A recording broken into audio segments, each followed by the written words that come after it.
갈라디아서 5장 1절부터 읽습니다. 그리스도께서 자유를 우리로 자유케 하려고 자유를 주셨으니 그러므로 굳세게 서서 다시는 종의 멍에를 매지 말라. 보라, 나 바울은 너희에게 말하노니 너희가 만약 할례를 받으면 그리스도께서 너희에게 아무 유익이 없으리라. 내가 할례를 받는 각 사람에게 다시 증거하느니 그는 율법 전체를 행할 의무를 가진 자라. 율법 안에서 의롭다함을 얻으려 하는 너희는 그리스도에게서 끊어지고 은혜에서 떨어진 자로다. 우리가 성령으로 믿음을 좇아 의의 소망을 기다리노니 그리스도 예수 안에서는 할례나 무할례가 효력이 없되 사랑으로 역사하는 믿음뿐이니라. 거기까지 보겠습니다. 오늘 하나님의 자녀들의 그 일상적인 생활에 대해서 5장, 6장에 기록되어 있습니다. 주께서 주신 자유 안에서 우리가 사는 것이다. 우리의 일상생활은 그리스도 예수께서 주신 자유 안에서 사는 것이다 하는 겁니다. 그 자유와 해방이라는 그런 개념이 이스라엘 역사 안에서 그 변천을 해왔습니다. 그래서 바울이 여기서 자유라는 말을 할 때까지 어떤 변천을 거듭해서 이 말이 나왔는가를 알아야 바울이 한 자유라는 말을 우리가 이해할 수가 있습니다. 우리가 잘 아는 대로 이스라엘 사람들은 애굽에서 종되었던 사람들입니다. 그러니까 그 자유를 얻지 못한 사람들이었죠. 이런 속에서 이스라엘이 출발했어요. 물론 아브라함 시대도 있고 이삭, 야곱 시대 있지만은 이스라엘 민족의 역사는 이제 출애굽부터 시작합니다. 그러니까 그들은 종되었던 곳에서부터 시작합니다. 아담의 역사가 죄 지은 데로부터 시작했던 것처럼, 창세기 3장에 시작한 것처럼 이 사람들은 애굽에 노예된 데로부터 시작한 역사입니다. 그러니까 자유란 게 그 사람들한테는 굉장히 중요한 문제가 되는 거죠. 그래서 구약에서는 그 구원이라는 그 개념이 자유라는 뜻과 같습니다. 해방. 이스라엘 사람들은 이제 애굽에서 해방된 것, 그것이 구원이거든요. 정치적인 억압으로부터 해방된 것, 그것이 바로 구원입니다. 그래서 출애굽 사건은 이스라엘 사람들에게 아주 중요한 그런 사건이죠. 율법이 왜 설립됐냐? 출애굽을 했기 때문에 설립됐어요. 출애굽 이전에는 율법이 없었습니다. 근데 출애굽 이후에 율법이 설립됐어요. 그러니까 그 해방이라는 것이 그 율법을 만들게 된 배경이기도 합니다. 그리고 꼭 그것을 지켜야 한다. 왜 이 율법을 꼭 지켜야 하느냐 하는 문제도 바로 출애굽 사건하고 연결이 되어 있어요.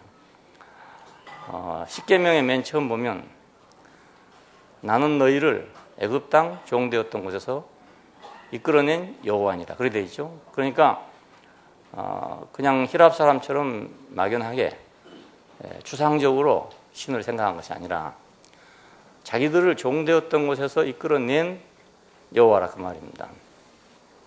여호와라는 말이 구체적으로 사용된 것은 출애굽에서부터입니다. 창세기 기록된 것은 이제 그 이후에 기록된 것이고 구체적으로는 이제 출애굽 사건에서 여호와라는 이름이 주어졌거든요. 당신의 이름이 누굽니까? 했을 때 나는 여호와다 그랬죠. 그 여호와라는 이름 속에는 맨 첫 번째가 뭐가 들었냐면 나는 너를 애굽 땅 종되었던 곳에서 이끌어낸 하나님이다. 신이다 이 말입니다. 그러니까 다른 신하고는 비교할 수가 없다 이거예요. 그 유일신 개념이라는 것이 신이 하나밖에 없다 이런 뜻이 아닙니다. 아니고 그 독특하다, 유일하다. 이스라엘에게는 이 하나님 신밖에 없다 이겁니다. 왜냐하면 누가 너희를 애굽에서 인도해냈냐 이겁니다. 어느 신이 너를 애굽에서 인도해냈느냐. 나 외에 누가 있느냐 이 말입니다. 그래서 너희는 내 말을 들어라 이 말입니다. 내가 너희를 종되었던 자리에서 해방시켜 줬으니까 너희는 내 말을 들어야 된다. 부모가 말할 때 그러잖아요. 내가 너를 키워줬으니까 너는 내 말을 들어야 된다 이렇게 말하잖아요. 그거 마찬가지입니다. 내가 너를 낳고 내가 너를 키워줬으니까 너는 내 말을 들어라. 그 속에는 나는 너를 사랑하니까 너는 내 말을 듣는 것이 복이다 이 말이거든요. 누가 너를 낳은 사람이 있냐? 누가 너를 키운 사람이 있냐? 누가 나만큼 너를 사랑한 사람이 있냐 이 말입니다. 부모의 말은 항상. 그러니까 여호와의 말씀도 똑같아요. 누가 너를 애굽에서 인도해냈냐? 누가 너를 나만큼 사랑한 신이 있었느냐? 그래 너희는 내 말을 듣는 것이 복이다 이겁니다. 그래서 그 사람들은 이제 가나안 땅에 들어와서도 5년이 지나면 6년마다 한 번씩 그 노예들을 해방시켰어요. 그리고 빚쟁이들도 빚을 탕감해주고 그 억압받고 있는 모든 데서 다 해방시켜주는 거예요. 왜 그러냐? 너희가 애굽 땅 종되었던 곳에서 너희도 억압받던 사람들이 아니냐. 그걸 생각하고 억압받는 것이 얼마나 비참한 것인 줄 알면 너희도 남을 해방시켜라 그런 얘기예요. 그리고 매 50년마다 희년이 설정되는데 그 희년에는 모든 것이 다 탕감돼 버립니다. 그래서 내가 이제 몸이 아파서 병원에 가려니까 논밭을 팔았다. 근데 50년이 되면 되돌려줘야 돼요. 본인한테로. 어떤 것도 다 본인한테로 돌려줘야 됩니다. 이걸 희년이라고 합니다. 희년. 그러니까 이스라엘 사람들한테 있는 특이한 제도죠. 5년이면 다 갚아준다. 도로 원위치로 돌려준다. 이것이 이제 1차적인 문제고, 두 번째는 이제 바벨론으로 포로된 것이 있잖아요. 자, 이 포로된 이것이 이제 이스라엘 백성에게 또 가슴 아픈 사건입니다. 그래서 이사야서 61장에 보면은 포로된 자에게 자유를, 이런 말이 선포됩니다. 그날이 오면 여호와께서 포로된 자에게 자유를 줄 것이다. 이거 아주 구체적인 사건입니다. 이 역사적 사건이지 추상적인 그런 사건입니다. 불교처럼 뭐 추상적인 진리를 추구한다든가 히랍 사람처럼 추상적인 이론을 추구한다든가 이런 개념이 아니죠. 구체적으로 역사적 사건에서 자기들의 문제를 해결하려고 문제가 생겼으니까 성경이 다른 점은 바로 그런 점입니다. 이번에 들으니까 석가모니가 출가를 할 때 그 생로병사에 대해서 의문이 생겨가지고 출발했다고 그러잖아요. 그러면 생로병사에 대한 이 문제를 어떻게 해결했느냐 말씀하신 데 들으니까 그렇다고 병을 다 없앤 것도 아니고 죽는 사람 안 죽게 한 것도 아니고 늙은 사람 안 늙게 한 것도 아니고 그렇잖아요, 현실적으로는. 그런데 다 해결했다 이거예요. 그럼 어떻게 해결했냐? 이게 이제 불교의 특색입니다. 어떻게 해결했냐? 나은 것이 있으면 죽은 것이 있을 거 아니냐? 그럼 죽은 것이 있으면 또 나은 것이 있을 거 아니냐 이겁니다. 늙으면 젊을 때가 있을 거 아니냐? 그럼 지금 늙으면 또 젊을 때가 있다 이겁니다. 그렇죠? 그렇습니까? 안 그렇습니까? 지금 병들면 또 건강할 때가 있다 이거예요. 그러니까 이 윤회 사상이 이제 발달된 것입니다. 그래서 해결됐다 이거예요. 이것은 이제 가만히 앉아서 생각하면 되는데 이스라엘처럼 이렇게 포로로 잡혀가고 이러면 안 되는 거죠. 포로 잡혀가서 구체적으로 말이야. 아, 우리는 해방될 사람들이니까 포로가 되면 해방될 때도 있지. 이렇게 되지 않는다 이거예요. 매를 얻어 맞으면서 맞으면 다음에 내가 때릴 때가 있지. 뭐 이러면 쉽지만 그게 쉬운 일이 아니지 않습니까? 그러니까 그 성경과 불경의 차이가 이런 데 있습니다. 에레미야 31장 31절에서 34절까지는 그러면 어떻게 해서 바벨론에 포로된 이 백성이 참된 자유를 얻을 때가 오겠느냐? 여기에 대해서 에레미야는 내 법을 저희 생각에 두고 저희 마음에 기록하겠다. 왜 이런 말이 나왔냐면 결국 인간 문제다 이겁니다. 사람 문제다. 왜 포로로 잡혀갔냐? 이스라엘이 사람이 제대로 안 되거든. 사람이 제대로 안 돼서 잡혀갔다. 그러니까 하나님의 법이 새겨진 사람이 되면 하나님의 법을 지킬 것이고 하나님의 법을 지킨다면 포로로 잡혀갈 일이 없다 이겁니다.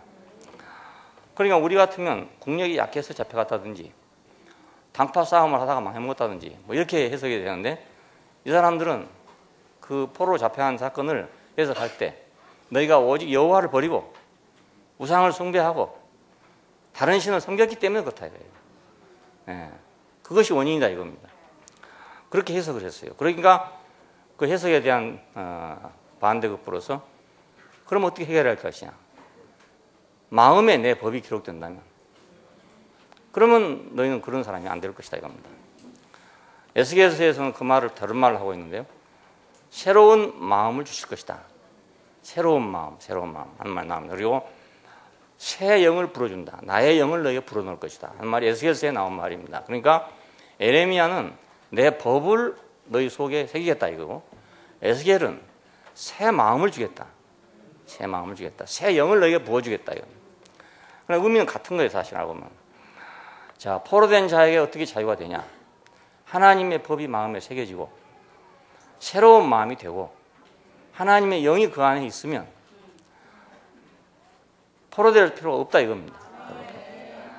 자, 이것이 바벨론 포로 이후에 변화된 그런 자유와 해방에 대한 사상이에요. 자, 이것이 이제 배경이 돼갖고 예수님께서 오셨습니다. 그러니까 예수님이 오셨을 때는 영적인 실제로서의 자유를 선포해요. 예, 그 출애굽 때는 우리가 구체적으로 애굽이라는 땅에서 나와야 되거든요. 예, 구체적으로 바로라는 손에서 벗어나야 되거든요. 역사적 사건이어야 돼요. 그리고 바벨론 포로되면서 역시 마찬가지로 이렇게 나와야 돼요. 그러면 포로된 자에게 어떻게 자유가 되냐? 우리가 하나님의 백성이 되면 동방에서 한 왕을 일으켜가지고 그를 통해서 우리를 구원할 것이다 이겁니다. 그래서 고레스라는 왕이 나오게 됩니다. 그리고 그 왕이 이제 이스라엘을 해방시켜 주게 되거든요. 자, 이런 배경에서 이제 나왔습니다. 그래서 예수님은 이런 뭐 시공간적인 그런 해방이나 이런 것이 아니라 영적 실제로서의 자유를 선포해요. 이 하나의 상징적인 사건으로서 귀신을 축출하는 것입니다. 그 성경 읽으면 예수님이 하신 일 가운데 많은 게 귀신 쫓아냈다 그 말이거든요. 그 귀신 쫓아내는 게 무슨 관계가 있느냐? 귀신에게 얽매여 있다 이것입니다. 얽매여. 예, 그 귀신 들린 사람 보면 딱 얽매여 있는 걸 보이잖아요. 자기 마음대로 못 하고 하여튼 귀신이 이끈 대로 막 간단 말이에요. 물인지 불인지 모르고 막 가는 거예요. 지금 보면 이제 그 정신병인데요. 그 정말로 꼭 그런 것 같아요. 귀신이 꼭 끌고 다니는 것 같아요. 예, 사람이 하는 것 같지 않고요. 그 사람의 심리적인 그 변화 속에서 일어난 일이라고 생각이 안 되고 꼭 귀신이 한 것 같습니다. 예, 그러니까 저 귀신 들렸구나 이러면 귀신에게 사로잡혀가지고 자기 마음대로 옴짝달싹 못한 거예요. 귀신이 가자는 대로 가야 되고. 요즘 점쟁이도 그런 점쟁이들이 있어요. 귀신 점쟁이들. 예, 그 충주에서 내가 들었는데 그렇더라고요. 보통 때는 말짱하대요. 그런데 이제 그 귀신이 오면, 동자 귀신이 오면 그때부터는 음성도 달라지고 말도 달라지고 모든 게 달라져요. 달라져가지고 이제 점을 치는 거예요. 근데 그 사람이 평소에는 그렇게 고백하더라면 나도 참 괴롭다 그러더랍니다. 예, 자기 마음대로 못하고 무엇이 와가지고 이렇게 하니까 그렇게 얘기하더래요. 자, 예수님께서는 귀신을 추출하는 거 그리고 이적들을 행하고 있잖아요. 그 자연을 정복한다든지 이런 이적들을 행하고 있어요. 이런 것이 뭘 의미하냐면 이사야 61장에 있는 그 예언을 성취한 것이다 이겁니다. 포로된 자에게 자유를 그걸 지금 그 상징적으로 선포한 사건이 귀신을 내쫓고 이적을 행하는 일이다 이겁니다. 예, 우리가 자연도 어찌할 수 없는 거잖아요. 우리가 더위가 왔는데 우리 어찌할 수 없어요. 더위를 몰아낼 수가 없어요. 추위가 오면 또 어차피 우리는 또 당해야 돼. 마찬가지로 귀신이 오면 귀신을 당해야 된다 이거예요. 이것이 이제 억압이라 이겁니다. 내 마음대로 못하는 게. 그러니까 여기서부터 해방을 상징적으로 표현한 사건이 귀신 쫓아내는 것과 이적을 행하는 일이었습니다. 그래서 누가복음에는 그렇게 해석을 하고 있어요. 이것은 이사야로 하신 말씀을 이루려 한 것이다. 그렇게 해석을 했어요. 누가가. 그리고 이제 사도들은 이걸 여러 가지 해석했는데 요한복음에서는 자유에 대해서 뭐라고 말하냐면 진리가 너희를 자유케 할 것이다. 그렇게 말합니다. 이건 이제 실제가 너희를 자유케 한다는 것이거든요. 그 말은 어떤 그 헛된 것, 실제 아닌 것에 사람들이 지금 매여 있다는 거예요. 예, 그러니까 선왕당을 보고 저긴 귀신이 있는 곳이다. 이렇게 생각하면 가면 으시시하고 무서울 거 아니겠어요? 그 사실은 귀신이 없는데 귀신이 있다고 생각하기 때문에 자기는 거기 얽매게 된단 말입니다. 그럼 실제를 알면 자유하게 된다. 인간이라는 존재가 무엇인가를 확실히 알면 그러면 헛되는 데 매일 필요가 없단 말이죠. 그렇잖아요? 우리가 흙으로 지어져서 숨이 코에 붙었구나. 그걸 알면 우리가 뭐 세상에 매이고 물질에 매이고 뭐에 매이고 매일 필요가 없지 않냐 이거예요. 네? 어차피 도로 흙인데 말이지. 십자가에 매달린 그 예수를 보고 저것이 인생의 운명이고 저것이 진실이다 하는 걸 알면 그 어디에 얽매일 필요가 없지 않냐 이겁니다. 예. 그걸 모르니까 막 얽매여가지고 죽자 사자 막 거기서 길을 쓰고 있는 거 아닙니까? 세상은 그러니까 재미가 있을 수도 있지만 하여간 인생이 모두 괴로운 것은 좀 거의 매여서 괴롭습니다. 어디엔가 매여서. 1등을 하려는데 안 되니까 자살한다든가. 예, 내가 하고 싶은 대로 하려는데 뭐가 안 되기 때문에 불행하다든가. 전부 그런 것입니다. 이런 모든 것들이 어디서 발생하냐? 실제를 모르는 데서 발생합니다. 예, 마치 선왕당 때문에 내가 막 두려워가지고 못 간 것처럼 말이죠. 선왕당에 매여서 내가 못 가는 것처럼. 그래서 사람이 자유를 잃었다 이 말입니다. 어려서는 누구나 다 그러겠지만 밤이 되면 이제 뭐 골목길이랄지 뭐 이런 데 가면 어서서 하잖아요. 또 무덤 곁에 이런 데 가면 어서서 하고 이렇거든요. 더군다나 이제 우리 살던 데는 초빈이라는 게 있어요. 사람이 죽으면 땅에 묻지 않고 그냥 노천에 놔두고 거기다 마람을 씌워놓는다고 이렇게. 예, 그런데 지나가려면 정말 으시시하죠. 막. 근데 그것도 사실 알고 보면 죽은 송장 아닙니까? 예, 무덤도 죽은 송장이고 실제를 알면 거기서 뭐 잠도 자도 되고 놀아도 된단 말이에요. 밥을 먹어도 되고. 근데 실제를 모르다 보니까 여기 매여가지고 막 못 가게 되는 거라. 그래서 저도 이제 어려서 근데 어떤 어른들이 그래요. 아, 죽은 놈이 산 놈을 어떻게 당해내겠냐고 이러더라고요. 그 말을 가만히 듣고 생각하면 그렇지. 나는 살았고 귀신이 죽었는데 지가 나한테 어떻게 하겠냐 이 생각이 드니까 좀 자유가 되더란 말이에요. 시골에 가면 귀신 얘기 많아요. 누가 뭐 어디 오다가 막 귀신하고 밤새 씨름했다든지 막 이런 얘기 많고 배 타고 가다가 막 귀신 가는 배를 받다든지 이런 것도 많고 그래요. 그런데 실제로 알고 보면 자유한다 그 말입니다. 그러니까 예수님께서는 죄의 종로를 한 데서 자유하는 것은 실제를 아는 것이다. 죄의 종 이건 사람이 결국 선악과를 먹고 이탈한 거잖아요. 지가 하나님같이 될 줄로 알고 이탈한 거란 말이에요. 그러니 자기가 인생을 알면 어떻게 하나님같이 된다고 하겠냐 이것입니다. 네. 하나님같이 된다는 생각할 수가 없지. 그냥. 아담이 만약 그걸 알았다면 죄의 종이 안 될 건데 그걸 몰랐기 때문에 죄의 종이 됐어요. 네가 이걸 먹는 날엔 정녕 눈이 밝아져서 너도 선악을 하니 하나님같이 될 것이다. 거기에 속았다 그겁니다. 그러니까 실제를 모르면 쏟고 속으면 자유를 잃는다 이겁니다. 자, 이걸 이제 바울서신에서 정리한 것입니다. 바울서신에서 이제 율법의 지배와 죄의 권세로부터 자유하는 것이다. 여기 지금 5장 1절에서 하는 말은 예수께서 주인 자유는 뭐냐? 그것은 율법의 지배와 죄의 권세로부터의 우리를 해방시켜 주신 것이다. 그런데 이걸 어떻게 해결할 것이냐? 이제. 어떻게 예수님께서 해결했냐? 어떻게 우리는 율법의 지배와 죄의 종으로부터 해방될 것이냐? 그리스도와의 연합을 통해서 성취된다. 예, 이것이 놀라운 방법입니다. 그리스도와 연합을 통해서 어떻게 죽으시고 사신 분과 연합함을 통해서 죽으실 때 율법과 죄로부터 해방됐단 말입니다. 그렇잖아요. 왜 우리는 율법을 지켜야 했던가 매야 했던가 그건 내가 살아있기 때문이었어요. 왜 내가 죄의 종이 됐던가 그건 내가 살아보려고 그래 된 거란 말입니다. 내가 하나님같이 돼보려고. 자, 그러니까 이것이 어떻게 해결될 수 있냐? 죽으시고 다시 사신 분과 우리가 하나가 된다면 그러면 자동적으로 해결될 거 아니겠습니까? 예, 그리스도와 연합을 통해서 이게 성취된다. 그래서 여기서 이제 그리스도와 연합이 안에 뭐가 있냐면 죄와 사망의 법에서 생명의 영의 법이 온다 이렇게 말합니다. 생명의 영의 법. 그 생명의 영의 법은 죽고 다시 산 부활한 영을 말합니다. 생명의 영의 법. 그리고 영의 새로운 것으로 섬길 것이다 이런 말이 나오죠. 그 영의 새로운 것이라는 말은 그 부활의 영을 말합니다. 자, 그리고 주는 영이시니 주의 영이 계신 곳에는 자유함이 있다 이렇게 말했죠. 그러니까 주님과 연합함을 통해서 우리는 율법으로부터 죄로부터 자유하게 된다. 그래서 마지막에는 그런 얘기를 했어요. 썩어짐의 종로를 한 데서 해방되어 하나님의 자녀들의 영광의 자유에 이르는 것이다. 이 자유는 세상에서 말한 자유하고 다른 자유죠. 자, 죄의 종, 사탄의 종, 썩어질 것의 종로를 한 데서 해방돼서 하나님의 자녀들의 영광의 자유에 이르게 될 것이다. 로마서 8장에서는 그렇게 말하고 있어요. 그리고 야고보서에서는 자유롭게 하는 온전한 율법이라 이런 말이 나왔습니다. 그러니까 옛날 율법은 우리를 자유롭게 하지는 못하는데 자, 예수 안에 있는 이 법은 우리를 자유롭게 한다는 거예요. 자유롭게. 그래서 공중 권세 잡은 자로부터 자유하고 죄로부터 자유하고 죽음으로부터 자유하고 율법의 저주로부터 자유한다. 이런 속박으로부터 자유한다. 자, 거기도 역시 마찬가지로 이것은 그리스도와의 연합을 통해서 이루어진다. 모든 문제의 해답은 그리스도와의 연합입니다. 구약의 마지막이 하나님의 법이 우리 안에 없어 그렇다. 그렇죠? 하나님의 마음이 우리 속에 없어서 그렇다요.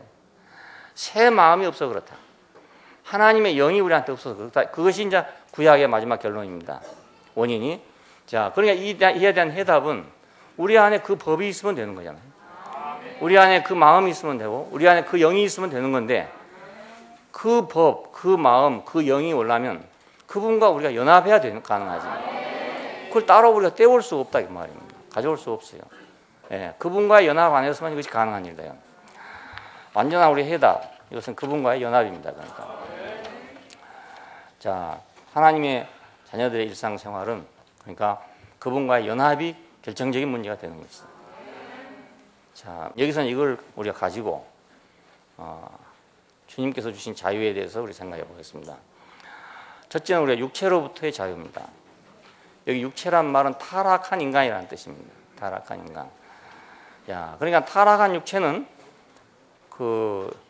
그냥 육체가 아니고 그냥 몸이 아니고 타락한 인간성이죠. 그래. 타락한 인간성. 자, 타락으로 인해서 육체가 됐다. 창세기 입장에 보면 저들이 육체가 됨이라. 그래서 나의 신이 영원히 저들과 함께 있지 아니하리라. 그럽니다. 저들이 육체가 되었기 때문에 나의 신이 저들과 영원히 함께 있지 않겠다. 원래는 그분이 사람 안에, 사람이 그분 안에 있음으로써 연합을 이루려고 지어놓은 것인데, 그렇죠? 아담이 볼 때 이는 내 뼈 중에 뼈, 살 중에 살이라 했던 것처럼 그렇게 되게 하기 위해 지어놨는데 타락을 해서 이탈했기 때문에 나는 저들 속에 있지 않겠다. 저들과 함께 있지 않겠다. 이것이 창세기 6장에 있는 말입니다. 타락으로 인해서 구제불능한 그 육체.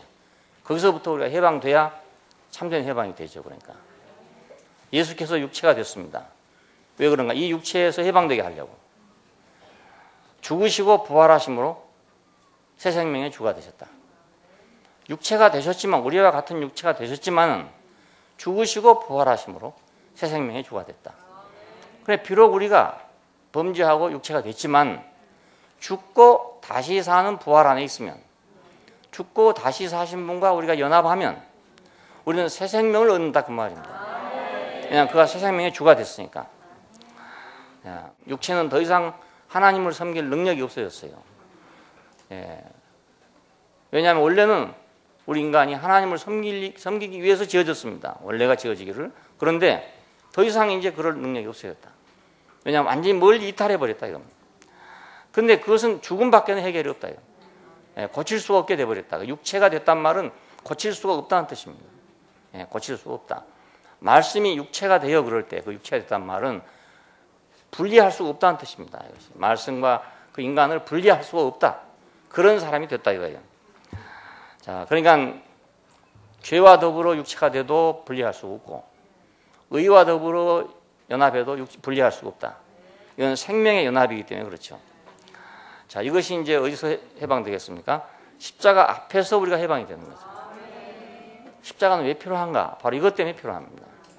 예, 그 분리 가려낼 수만 있다면, 사람하고 그 죄를 가려낼 수만 있다면 얼마나 가려내면 안 되겠습니까? 콩하고 팥을 가려내면 되겠는데 이걸 갈라낼 수가 없단 말입니다. 육체가 되단 말은 갈라낼 수가 없다 이거예요. 그래서 지금 이제 많은 사람들이 하나님 앞에 죄를 고백하면 우리 용서받는다 이렇게 알고 있어요. 물론 우리가 일상적인 범죄는 고백하면 용서를 받게 되는 거죠. 그러나 근원적인 이 범죄는 우리가 고백한다고 용서되는 것이 아니란 말입니다. 예, 요한일서에 말한 그것은 죄들을 얘기합니다. 우리가 범죄한 것들, 율법을 범한 것들, 이런 여러 가지 문제들은 우리가 그 앞에 고백함으로써 우리가 용서를 받지만은 근원적으로 육체가 돼버린 이것은 하나님도 어떻게 할 수, 분리해낼 수가 없단 말이에요. 그 화장품을 만들 때 이제 물하고 기름하고 이걸 섞어가지고 만든다 하더라고요. 그래 이제 물도 아니고 기름도 아닌 것이 되는 거예요. 근데 그걸 섞을 때는 내가 마음대로 섞었지만은 분리하려면 못하죠. 뭐 과학적으로는 어떻게 분리할 수 있을지 모르지만 하여간 보통 사람은 분리할 수가 없어요. 그냥 어떤 화합물이 돼버렸기 때문에, 다른 물건이 돼버렸기 때문에. 자, 그러니까 십자가 앞에서밖에는 해방될 수 없어요. 네, 십자가 앞에서밖에는. 거기서 이제 인격이 나와야 하나님이 지으신 원래 그 자리, 흙으로 지으시고 생기를 불어넣어서 산홍이 된 그것만 남아야 그것이 가능하지. 그렇지 않고는 갈라질 방법이 없잖아요. 그거 외에는 다 거짓말이다 이거예요. 그러니까 우리 인생에 있어서 인격, 하나님이 정해준 그것만 사실이고 그 이외는 다 거짓말이다. 다 거짓말.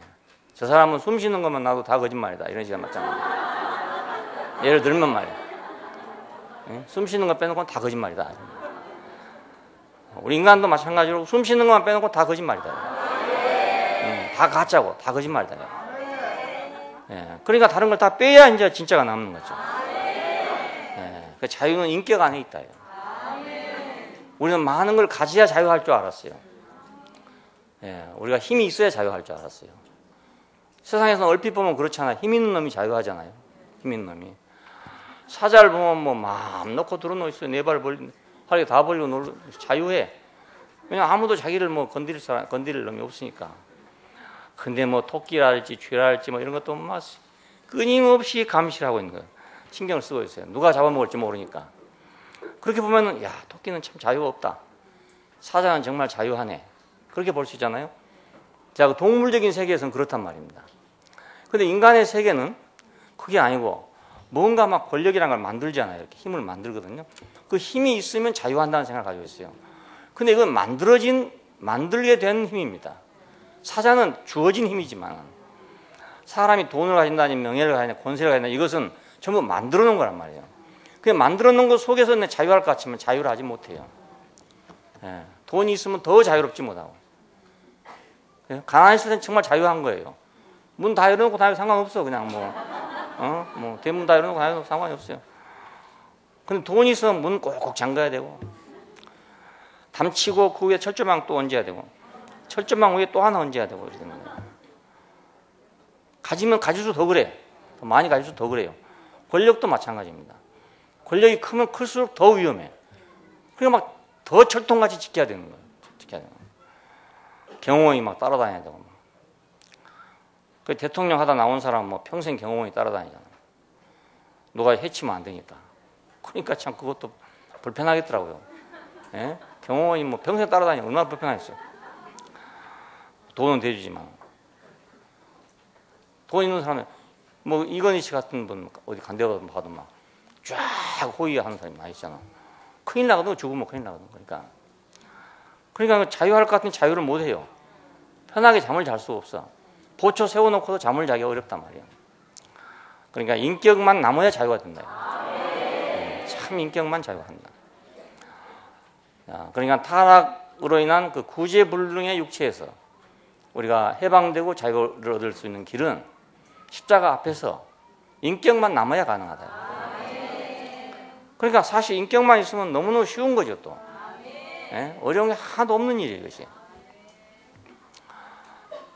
담을 치기 시작하면 더 높아져야 되고 더 높아져야 되고 더 높아져야 되고 한번 치고 나면 그거 불안하거든요.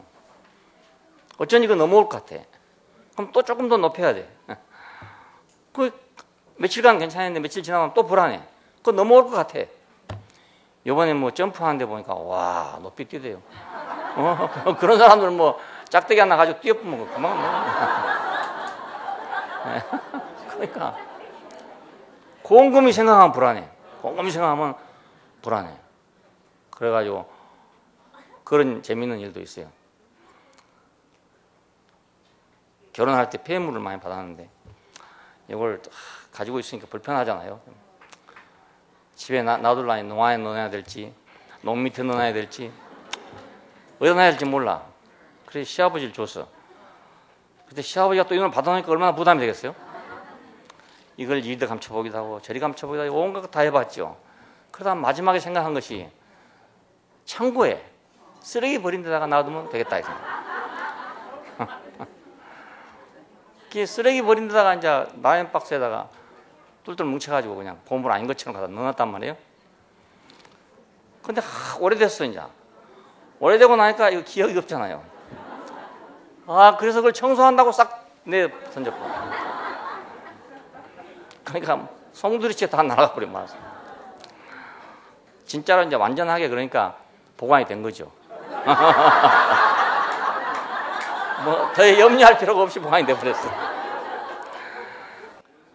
예, 뭐 저 보물 같은 거 갖고 있으면요, 그거 정말 감추기 어렵다고요. 오만 상상이 다 되잖아요. 도둑놈이 들어와서 농물 열어볼 것인가, 책상 서랍을 열어볼 것인가, 책꽂이를 뒤져볼 것인가, 오만 생각이 다 난다. 오만 생각. 그러니까 자유할 수 있는 방법은 우리가 하나님이 주신 것만 우리 자유를 준다. 예, 내가 만든 것은 나의 자유를 못 준다. 세 번째는 법으로부터의 자유입니다. 법은 육체와 관련돼 있었죠. 그러니까 육체가 없었으면 법은 안 주어졌을 것이다. 육체란 말이 이 육체란 말이 아니고 타락한 육체가 아니었으면, 육체화된 인간이 아니었으면 율법은 주어질 필요가 없어요. 하나님은 원래 율법으로 살도록 사람을 만들어 놓은 것이 아니란 말입니다. 자기 안에 생명의 내율이 있어서 모든 만물이 다 그래요. 자기 스스로 속에 살아갈 수 있는 법이 다 들어있어요.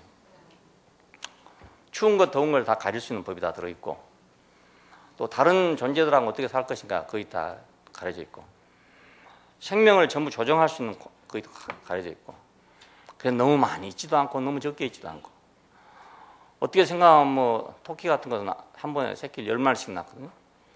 12마리 낳는 거 있어요. 그러면 계속 퍼진다면 얼마나 퍼지겠어요. 온 땅이 다 퍼지고 말겠죠. 그래서 그런 유명한 실험이 있잖아요. 어느 동산에다가 토끼만 갖다 놨더니 마지막에 토끼가 다 죽더라 이거예요. 너무 많이 퍼져가지고 먹을 것이 없어.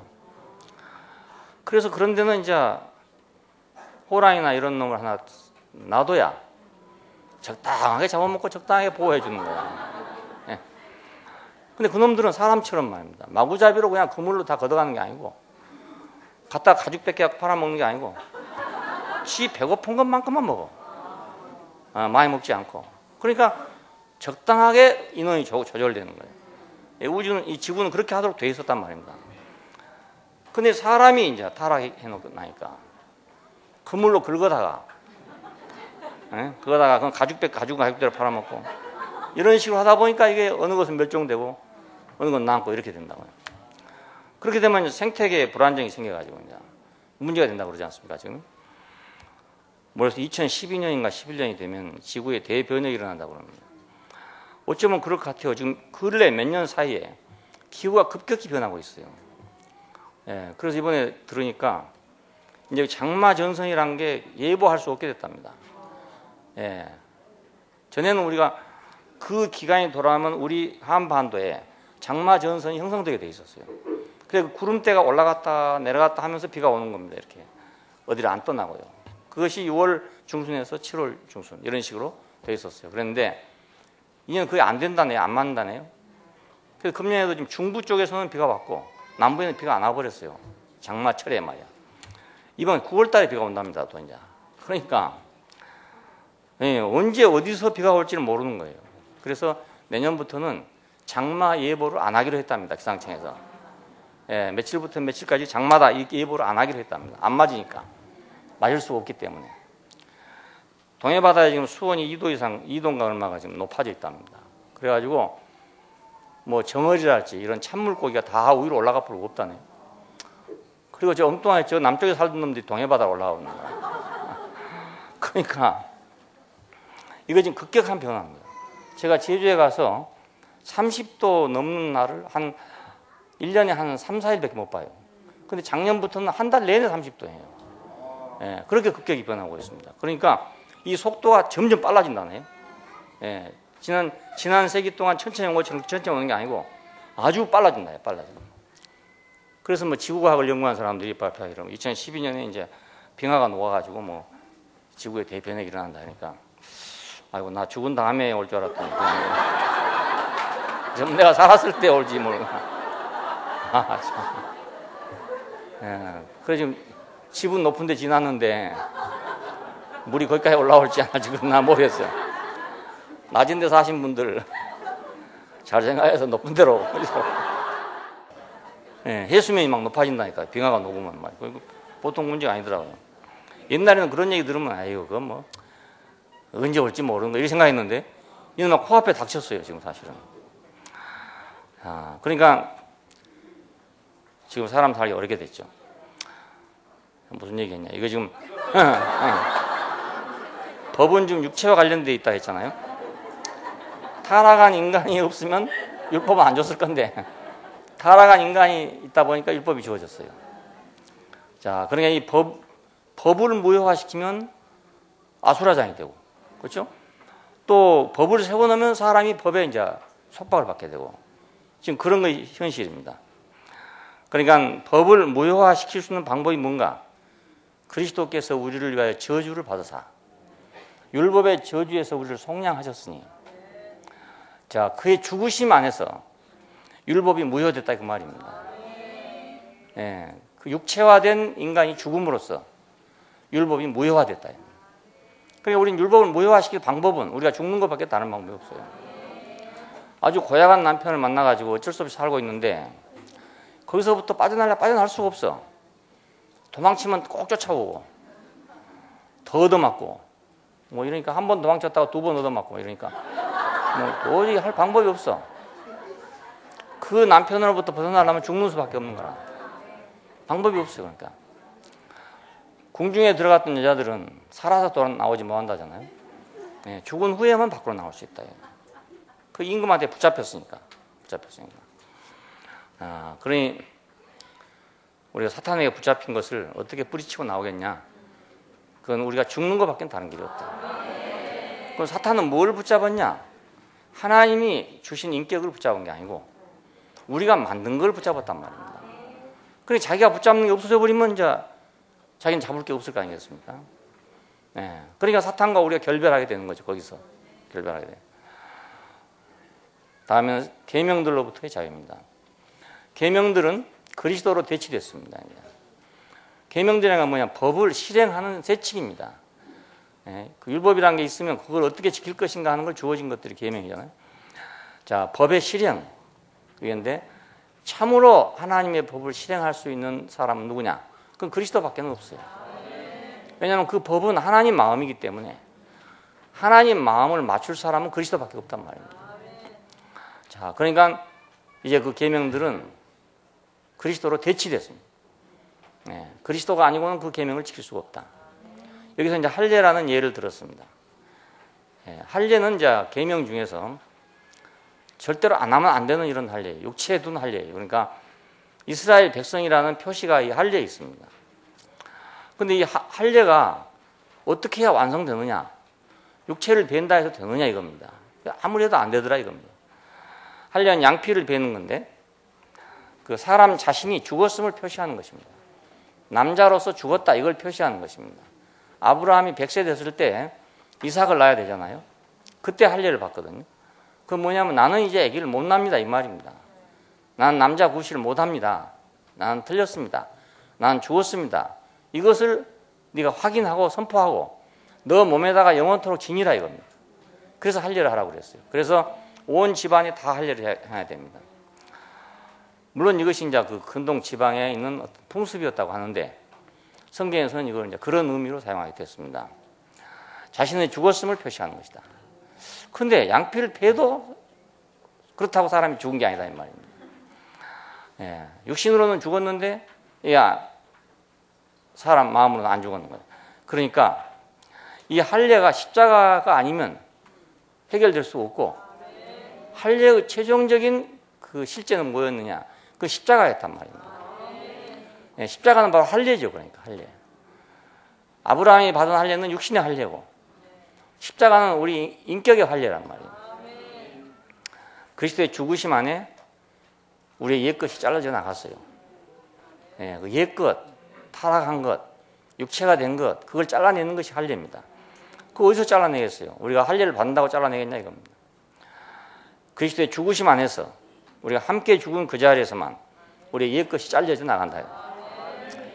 그러니까 더 이상 할례를 받는 것은 무익한 일이다 이거죠. 예, 그 전에는 십자가 없었으니까 부득불 그런 의식을 행했지만은 이제 그리스도가 왔는데 십자가의 죽으심이 나왔는데 또다시 할례를 받는 것은 그건 하나님의 은혜에서 끊어진 것이다.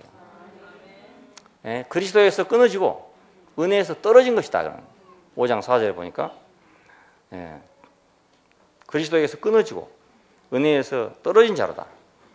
그러니까 우리를 온전한 할례를 하기 위해서 십자가에서 죽으셨는데 그보다 더 큰 은혜가 없는데 내가 또다시 할례를 행하면 그 은혜를 내가 무효화시키는 거잖아요.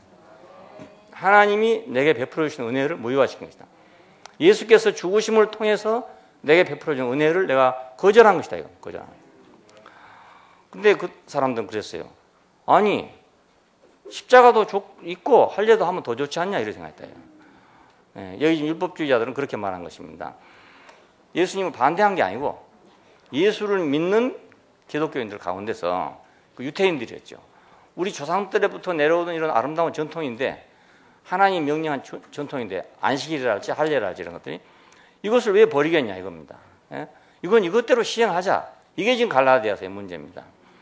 자, 우리도 생각해보면 뭐 그거 해도 손해날 거 없지 않냐 뭐 이렇게 생각할 수 있어요. 그런데 왜 이걸 반대하냐면 그렇게 하면 하나님이 우리에게 베푸신 은혜를 우리가 거부하는 것이다 이겁니다.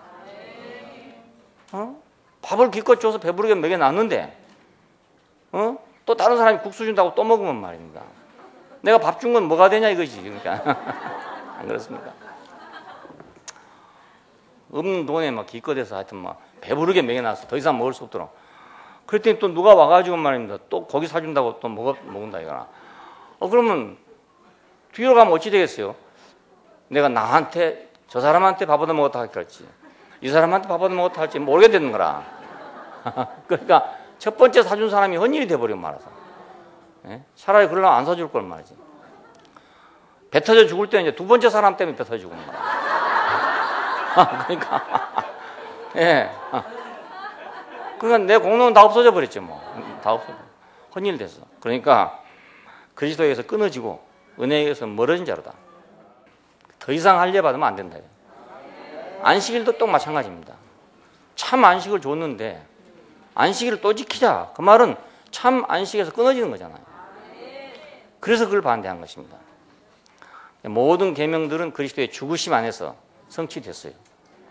왜 우리가 이제 율법 시대에서 벗어났냐면 그 죽으심이 있어서 벗어난 것입니다. 죽음이 없이는 벗어날 수가 없어요. 우리가 만약 죽음 없이 율법을 거부하면 우리는 야만이 되고 만다고.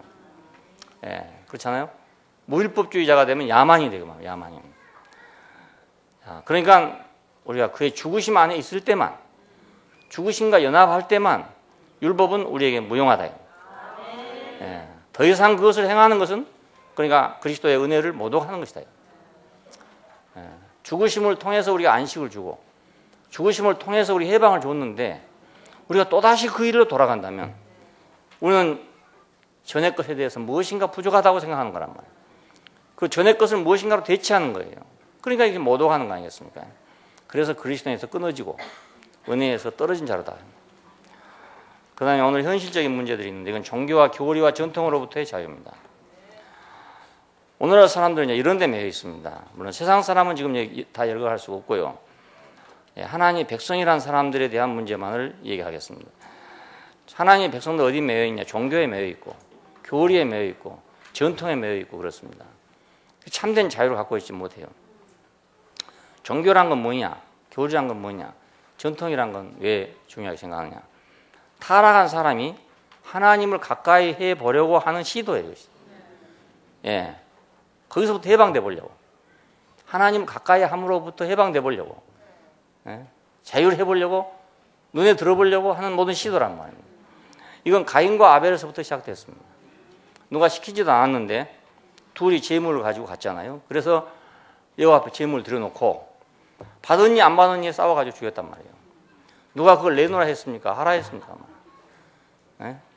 누가 뭐 곡식으로 제사를 드려야 했습니까? 양으로 제사를 드려야 했습니까? 아무 말도 안 했는데 자기들이 해놓고 자기들이 싸웠단 말이에요. 물론 이제 성경에서 그 가인은 나쁜 사람이고 아벨은 좋은 사람으로 이제 표시가 돼 있어요. 왜냐하면 이제 아벨은 죽었으니까, 죽임을 당했으니까. 그런데 모르겠어요. 아벨이 진짜로 가만히 있어 죽었는지 아니면 같이 싸우다 죽었는지 그건 모르잖아요. 근데 이제 성경은 예수 그리스도의 십자가의 죽으심의 예표로 사용했기 때문에 아벨의 피로부터 이런 말이 나옵니다. 아벨의 피로부터. 자, 어찌됐든지 간에 좌우간 종교 문제 때문에, 교리 문제 때문에 살인 사건이 발생했어요. 자, 이 역사는 정말 신기해요. 그러니까 성경에 어떻게 이런 게 써 있는가 모르겠어요. 종교 역사에서 얼마나 많은 가인과 아벨 사건이 생겼는지 모른다. 얼마나 많은. 특별히 중동에서 일어난 종교 때문에. 그 기독교, 모슬렘 이쪽에서 일어난 문제들은 심각한 문제였어요. 그래서 그것이 너무나 오랫동안 많은 피해를 줬기 때문에 지금 이제 미국 사람들은 그렇다네요. 직장에서 몇 가지 금지 사항이 있대요. 인종에 대해서 말하지 말까, 나이에 대해서 말하지 말까, 종교에 대해서 말하지 말까. 금지되어 있답니다. 그래서 같은 직장 동료라도 종교에 대해서 말하면 안 된답니다. 왜? 종교에 대해서 말하면 싸우니까. 얼마나 오랜 역사적 경험을 통해서 얻은 것입니까? 이게? 못하게 되어 있대요. 인종 문제 때문에 얼마나 싸웠습니까? 많은 사람이 죽었습니까? 그러니까 인종 문제에 말하지 마라. 그러니까 인간의 문제를 인간 스스로가 해결하려고 했을 때 결국 이런 비극이 벌어지게 됐어요. 인간은 더 나은 종교, 더 나은 교리, 더 나은 전통 이것이 있어야 된다는 생각을 하고 있어요. 근데 그것이 없어서 문제가 아니고 문제가 되는 게 아니고 그리스도가 없어서 문제가 되는 거예요. 오늘날 교회가 더 좋은 교리가 없어서 문제되는 게 아니에요. 그래서 어떤 사람들은 교리만 수호하려고 그걸 보고 호교론자들이라고 합니다. 교리를 수호하는 사람들. 그 교리를 완전한 교리만 수호하려고 이제 애를 쓰는 거예요. 그것이 없어서 교회가 안 되는 줄 알아. 그것이 없어서 교회가 잘못된 줄 알아. 그것이 없어서 그리스도가 없어서 교회가 잘못된 거야. 자, 우리가 많이 말씀이 되고 있는 삼위일체 교리 같은 것이요. 싸우는 문제가 못 되거든요. 왜 못 되냐 하면 그 자체가 완전한 교리가 아니에요. 오랜 동안 학자들이 교회 지도자들이 그거 가지고 이제 이론이 많았어요. 그 삼위일체가 아니고 그 하나님과 그 아들과 성령의 관계에 대해서 이건 히랍 사람들의 사고 방식으로 정리하려니까 대단히 이제 여러 가지 의견이 나왔단 말입니다. 그런데 아무리 해도 끝이 안 나는 거예요. 그래서 황제가 그 소집을 했어요. 사람들 소집해 가지고 중재를 해서 정치적으로 중재해서 만들어 놓은 것이 삼위일체론이라는 것입니다. 지금 믿는 삼위일체론이라는 것이죠. 왜 황제는 그랬는가? 하나의 종교가 필요해요. 하나의 세계, 하나의 종교, 하나의 황제.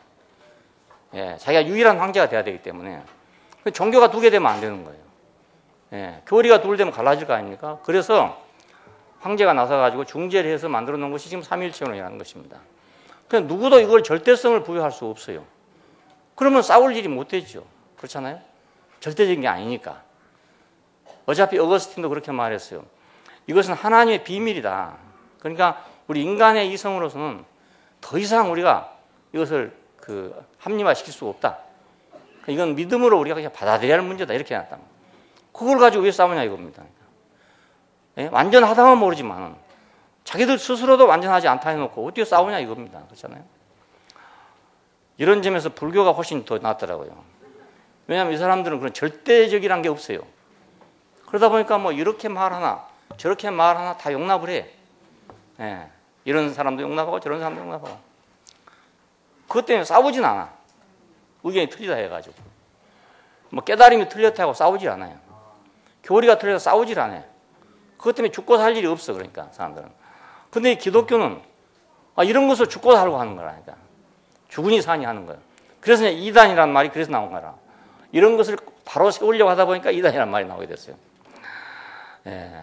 어떤 것도 완전한 것이 없다는 걸 알면 더 연구하고 더 추구하고 더 경험하고 늘 그래서 계시가 계속 발전하도록 해야 할 건데 어떤 인간들이 만들어 놓고 그걸 절대화 시켜버리니까 그거 아닌 것은 다 이단이 되는 거예요. 삼위일체론을 확립시켜 놓고 나니까 그 다음에는 그거 아니면 다 이단이 되는 거예요.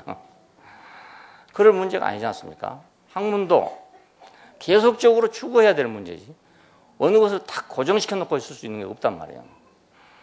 자연과학이나 이런 세계에서는 그래도 어느 정도 그런 게 가능하지만 인문과학의 세계에서는 거의 불가능하거든요. 천주교에서도 요즘에 뭐 그런 얘기 하대요. 뭐 갈릴레오가 뭐 지동설을 주장했다고 이단으로 파문이 됐잖아요.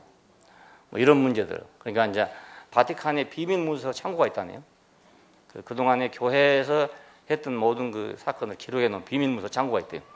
그 창고소에 그런 게 다 기록돼 있대요. 다 기록돼 있는데 그 사람들은 그걸 이제 반성하고 있더라고요. 예? 그때는 우리가 잘못 판단했다. 지구가 중심이라고 생각했기 때문에 지구는 가만히 있고 태양계가 돈다고 생각했단 말입니다. 예.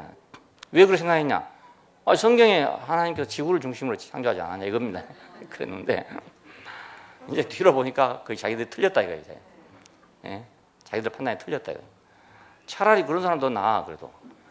이거는 과학적으로 부인할 수 없는 사건이 되니까 이제 반성하는 거죠.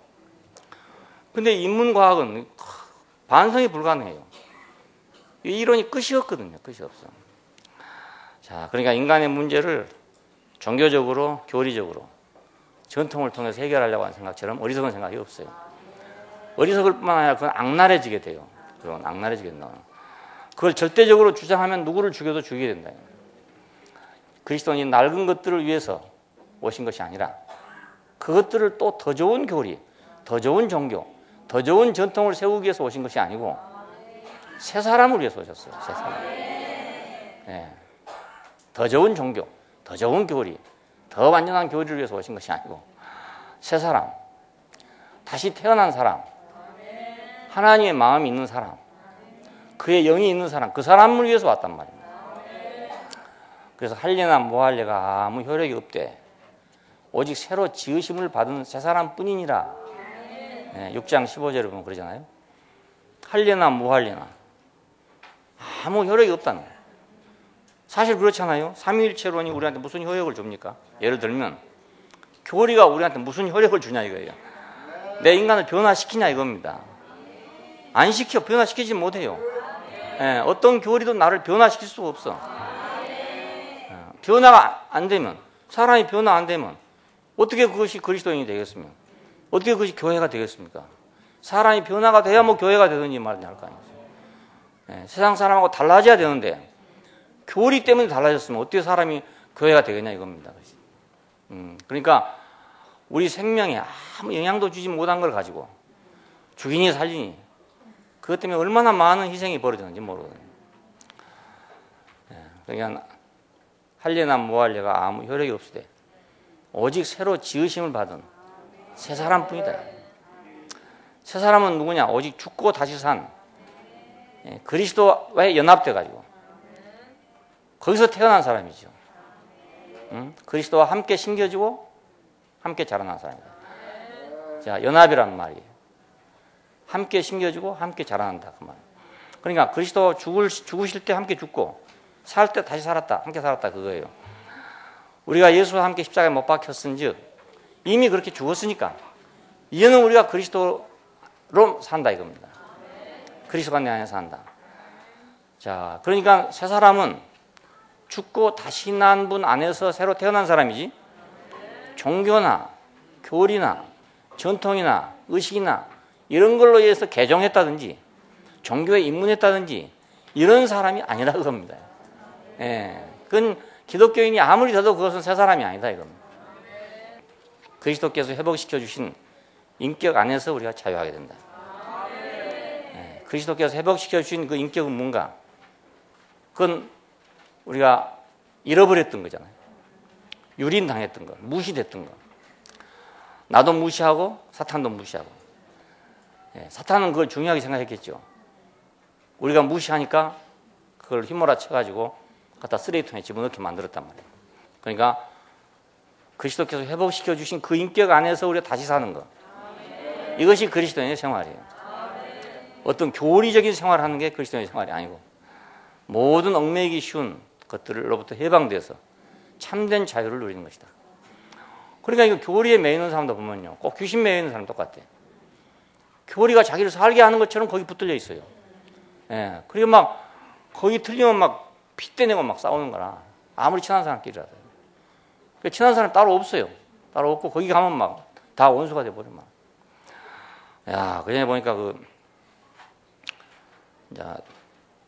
중도에 속하는 신학교를 다닌 사람하고 보수에 속하는 신학교를 다니는 학생하고 만나서 같이 만났어요.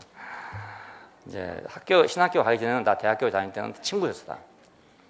근데 이제 신학교를 갈 때는 갈라져 갔단 말입니다. 두 쪽으로. 근데 1년 후에 만나는데 말이 안 통해. 둘 만났대. 이야, 참 무서운 거구나. 이게. 예, 신학이란 게 이렇게 무서운 거구나. 학교 다닐 때 친구들인데 말입니다. 한 방에 얘기하는데 말이 안 돼요, 말이 안 돼요. 예, 그러니 조금 더 심하게 가보십시오. 죽이니 살리니 소리가 나오게 되죠. 네가 있으면 하나님이 없겠다 이렇게 생각될 것이고, 네가 하나님의 나라를 망한다 이렇게 생각할 것이고, 그러니까 하나님을 숨기려면 너는 없어져야 된다 이렇게 생각할 거 아닙니까? 예수 죽이면 사람들이 뭐라 했습니까? 이것이 하나님을 섬기는 예가 될 것이다. 하나님을 섬기려면 이렇게 해야 된다는 것이 그 하나의 표적이 될 것이다 이거예요. 그래서 예수를 죽였어요. 그러니까 우리가 거기서부터 해방돼야. 그런데 해방되는 그것이 바로 자유예요. 자유예요. 예, 하나님은 오직 이 인격만을 창조했어요.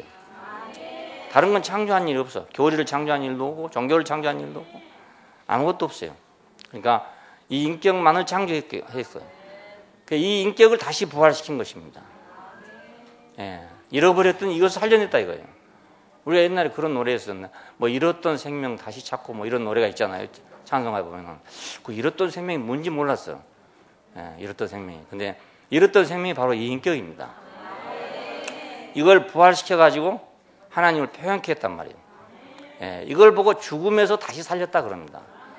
예, 왜냐하면 하나님을 표현하기 위해서 창조된 인격이 하나님을 표현할 수 없게 돼버렸으니까 죽은 거 아닙니까? 예, 다른 것에 다 쌓여가지고 속에서 나오지를 못하게 돼버렸어. 그러니까 죽은 거였어. 근데 이걸 해방시켜가지고 하나님을 표현하게 했으니까 이걸 보고 죽었다가 다시 산 것이다. 이럽니다. 잃었던 생명을 얻은 것이다. 자, 그리스도께서는 인격에 얽매이는 모든 것들, 인격을 얽매이는 모든 것들, 그 인격을 얽매고 있는 모든 것들, 그것이 육체이기도 하고 율법이기도 하고 계명이기도 하고 종교이기도 하고 교리이기도 하고 전통이기도 하고 이런 것들이죠. 물론 세상은 더 말할 것도 없고 세상은 뭐 돈도 있고 명예도 있고 뭐 많은 거 있잖아요. 많은 거 있는데 세상은 우리가 여기서까지 다 얘기할 수 없고 남의 얘기할 필요 없고 우리 안에 있는 교회 안에 있는 얘기만 하자면 그래요. 육체, 율법, 계명, 종교, 교리, 전통, 뭐 의식 뭐 이런 것들입니다. 그러니까 생각해 보십시오. 천주교식으로 미사를 드리는 사람은 개신교 오면은 미사 드리는 것 같지 않고 개신교에서 예배를 드리는 사람은 천주교 가서 보면 이상하고 그래 이상한 사람들끼리 와서 우리 교회를 보면 이상하다 한단 말이에요. 또. 네, 이상. 왜 이렇게 아무것도 없냐 이거예요. 아무것도 없는. 아무것도 없는 것이 원칙이잖아요. 네, 하나님 만들지 않았어요. 없을 거 아니겠습니까? 있는 것은 뭔가 사람이 만들어 놓은 것이 있는 거란 말이에요. 하나님이 만든 건 눈에 안 보여요. 하나님 만든 건 눈에 안 보여. 자, 이상한 사람들이 이상하다 그래. 그러니까 인격을 얽매이고 있는 모든 것, 우리가 깊이 생각할 것은 내 인격을 얽매고 있는 것이 무엇인가, 그걸 우리가 깊이 생각할 필요가 있어요. 예. 이것을 모두 죽음 안에 몰아넣으시고 인격을 얽매는 모든 것들을 처리하기 위해서 그 죽음으로 가셨단 말입니다. 예. 그리고 다시 사신 생명으로 우리에게 유증됐어요. 예. 그러니까 하나님의 은사는 우리 주 예수 그리스도 안에 있는 영생이다. 예, 하나님의 은사가 무엇입니까? 그가 우리를 위해서 죽어주시고 우리를 위해서 살아주신 것이 은사예요. 참 하나님의 은사예요. 은사란 말은 선물이란 말입니다. 하나님의 선물은 우리 주 예수 그리스도 안에 있는 영생이다. 이겁니다. 예, 그러니까 우리가 자유란 게 그냥 뭐 내 마음대로 한다 이런 의미가 아니고 하나님께서 이스라엘 백성에게 또 우리에게 자유를 주신 것은 뭐 때문에 주셨느냐? 그건 하나님을 섬기는 사람이 되게 하려고 줬어요. 네, 하나님을 섬기려면 인격만 남아야 된단 말이에요. 그것이 없으면 하나님을 섬길 수 없으니까. 그러니까 내 멋대로 살게 하려고 자유를 주신 것이 아니고 하나님을 섬기는 원래의 사람이 되게 하려고 자유를 줬단 말이에요. 그래서 죄의 종이었던 사람이 의의 종이 됐다 이렇게 말하잖아요. 예, 사탄의 종이었던 사람이 그리스도의 종이 됐다. 예, 우리는 하나님을 표현하는 것이 참된 자유입니다. 그러니까 예, 내 인격의 참된 자유는 하나님을 표현하는 것이었어요. 벚나무가 벚꽃을 피는 것이 참된 자유예요. 예? 벚나무는 벚꽃을 피게 하는 것이 참된 자유예요. 반대로 생각하면 야 벚나무야 너는 왜 벚꽃만 피냐? 예? 호박꽃도 피지. 넌 참 자유가 없구나. 이렇게 생각하는 엉터리가 있을 수 있어요. 그런데 벚나무는 벚꽃을 피는 것이 참된 자유예요. 그렇잖아요? 그냥 우리 인생은 하나님을 표현하는 것이 참된 자유예요. 예, 다른 자유는 자유가 아니에요. 그러니까 왜 이스라엘을 애굽에서 건져냈냐? 하나님을 섬기는 백성이 되게 하려고. 왜 우리를 아담의 죽음에서 건져내려고 했냐? 하나님을 섬기는 인간이 되게 하려고. 예, 우리의 자유는 그렇기 때문에 세상에서의 자유하고는 너무너무 다른 자유예요. 이 자유는 신성한 자유예요. 예, 거룩한 자유고 영광스러운 자유예요. 이 자유는 우리로 하여금 하나님을 표현하게 하는 영광스러운 거란 말입니다. 예, 벚나무가 꽃을 안 피면 무슨 영광이 있겠어요? 꽃이 피니까 영광스럽죠. 예. 4월에 한 번 꽃이 피지만 그 1년 꽃 피는 걸 보려고 지금 이렇게 놔두고 있는 거예요. 1년 꽃 피는 걸 보려고. 예. 그때 한 번 꽃이 확 피는데 그걸 보면 얼마나 좋은지. 예. 벚나무는 참된 자유를 가지고 있습니다. 마찬가지로 우리 인생도 참된 자유를 가져야 합니다. 예. 하나님을 표현하는 사람만 참된 자유를 누린 사람입니다. 그래서 이 참된 자유를 누린 사람은 다른 모든 것을 다 양보한대요. 뭐 얻어맞는 것도 있고 옥에 갇힌 것도 있고 배고픈 것도 있고 바울이 그렇게 말하잖아요. 뭐 40에 하나가만 매를 뭐 몇 번을 맞았고 참 억울하잖아요. 이게 억울해요. 붙들려 가지고. 근데 그런 게 아무것도 아니라는 거라. 왜냐하면 자기는 벚꽃이 피었으니까. 벚꽃이 피었으니까. 비가 오든지 바람이 불든지 어찌됐든 간에 나는 벚꽃을 피웠다 이거예요. 나는 벚꽃을 피기 위해서 있었고 나는 이 벚꽃을 피기 위한 자유를 누렸다 이겁니다. 우리 인생도 그러니까 오직 하나님만 표현하는 그 자유가 참된 자유란 걸 알아야 합니다. 네, 기도하십시다. 감사하신 아버지 하나님, 사탄에게 속아서 오만 대 다 매여있던 노예된 이 사람들을 주님께서 당신의 죽으심을 통해서 불러가지고 우리로 하여금 하나님을 섬기도록 자유를 주신 것을 감사합니다. 이 참된 자유, 영원한 자유, 이 영광스러운 자유 안으로 우리를 해방시켜 주신 것을 감사합니다. 우리가 영원히 누리기를 원하고 벚나무가 해마다 벚꽃을 피듯이 우리는 의무적으로 법률적으로가 아니고 우리 생명의 자유 안에서 꽃을 피는 사람들이 되게 해주시기를 원합니다. 주 예수님 이름으로 기도합니다. 아멘. 주님 안에 사는 우리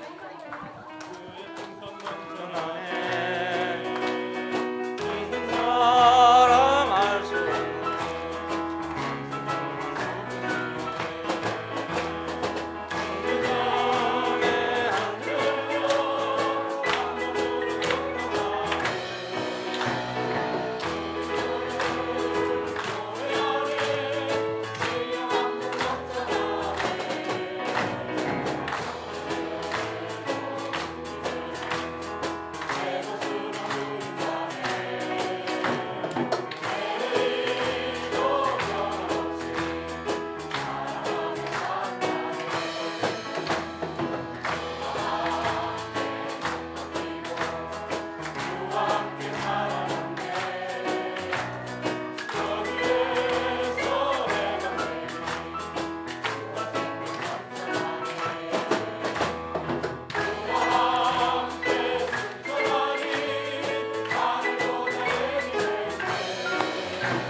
구속됐네.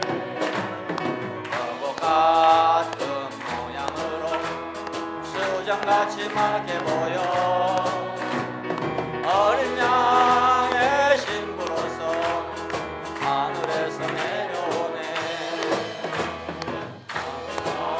세상 우리 사랑